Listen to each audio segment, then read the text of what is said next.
Assessing teaching performance is a controversial issue in current educational policies in many countries. In Chile, a national teacher assessment program has been applied since 2003, and more than 70,000 teachers have been evaluated. This 11 years experience provides an opportunity to discuss interesting issues concerning teaching evaluation. The Chilean program is mandatory for public school teachers, from preschool to high school. It is a standards-based system. It uses the framework for good teaching, and it combines formative and summative purposes.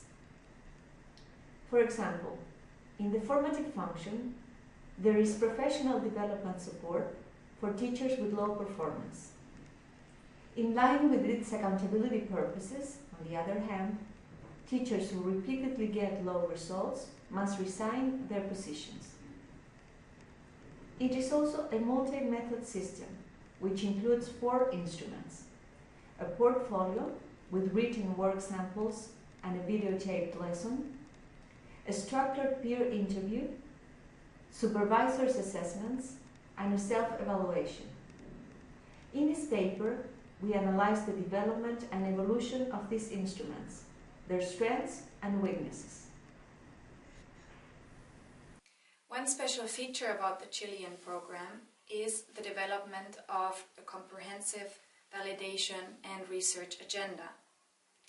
This is unusual in Latin America, and we consider it a particular strength because it adds rigorous evidence on the program and its impact and informs how it can be improved. In our paper, we review some of these studies, for example, on the relationship between teacher evaluation result and student achievement, but also studies on the portfolio and its scoring, for example, factor analyses and generalizability studies. Based on a research project about the consequential validity of the program, we comment on its intended effects as well as unintended consequences. In the final section of the paper, we reflect on the insights that the Chilean experience can provide for an international audience.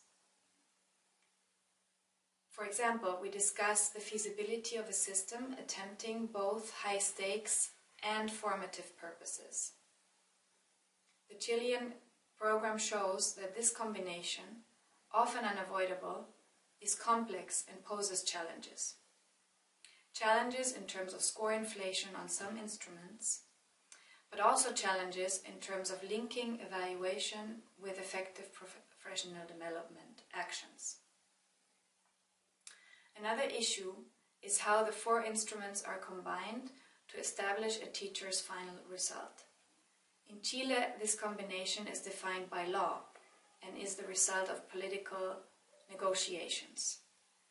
The evidence after 11 years clearly suggests, however, that this weighting should be reviewed, based on the validity and reliability of each instrument.